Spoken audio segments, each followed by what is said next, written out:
The 2026 NBA playoffs tip off this weekend, and there are three teams that every contender is secretly praying they do not see.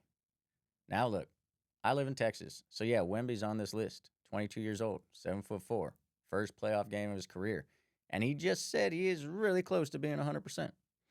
If you're Portland, good luck. But he's not even my number one. The team I think nobody wants to see, that's coming up. Stick around. Because if I disrespected your squad, you're going to want to fight me in the comments.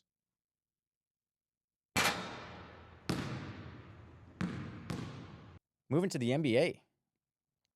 We have playoffs fast approaching. Starts this weekend. In the East, we got the number 1 Pistons taking on the number 8 seed, which will be decided tonight in the final play-in games.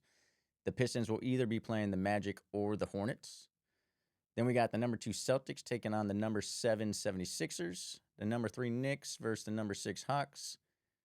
4 seed Cavs versus the 5th seed Raptors.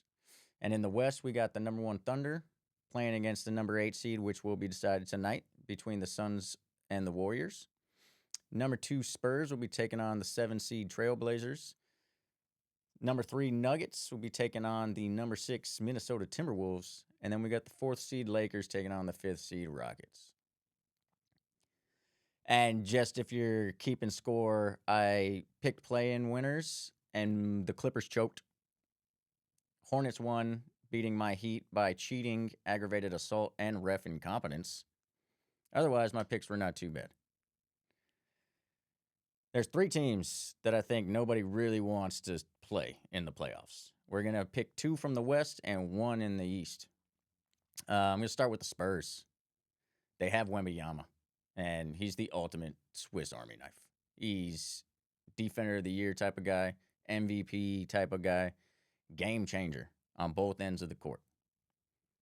Yeah, they're young, but I'll take the overall talent over any other team right now. Wemby, Castle, Harper, Fox, good bench, disciplined, well coached. Spurs got a lot going for them. Based on that talent and how they have looked against the best teams, I think it'll be a failure if the Spurs do not make the Western Conference Finals, especially with the Lakers in their injury state right now and the youth of the Rockets. The Rockets are young, and they're just not gelling right now. I talked about it in a recent video, but it seems like the young core did not take another step this year. It seems like they're kind of stuck in the mud. Second team in the West that you do not want to face is the Thunder. They're defending champs. Shea is the MVP. He's a finals MVP. Two-way player that can get things done in crunch time. He defends well, and he leads by example. He doesn't run his mouth a whole lot. He just goes out there and balls on both ends of the court, and he does it until his body tells him to stop. Love Shea. The Thunder have it all. They really do. It's gonna be a good playoffs. They got size. They can shoot. They're good at defense. They got great coaching. You name it, they got it. The only weakness seems to be the San Antonio Spurs. They've set a really high bar, so if they fail to make the finals again this year, I think this season is a failure for them.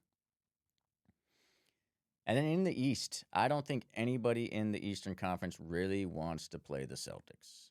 I know the Knicks got close to beating them, and the Knicks beat them last year, and they were pretty much dominating that series before Tatum even got hurt. But I think this year's different. I think the Celtics have put together a very solid team, while the Knicks, I don't think they've gotten a whole lot better from last year. Celtics have the best duo in the East with Tatum and Brown. They're both all-pro types in the prime of their career, and they've won it before. And Tatum looks extremely motivated this year. It's impressive. And they're a matchup nightmare. They could play small. They could play big.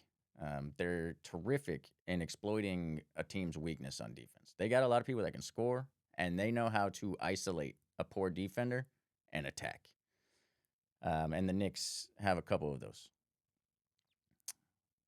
If they lose in the first round, then their rebound year is an extreme failure. They seamlessly adjusted to Tatum out of the lineup and then back into the lineup, and they seem a lot better than last year. They should make it to yet another conference finals, or I will be extremely disappointed.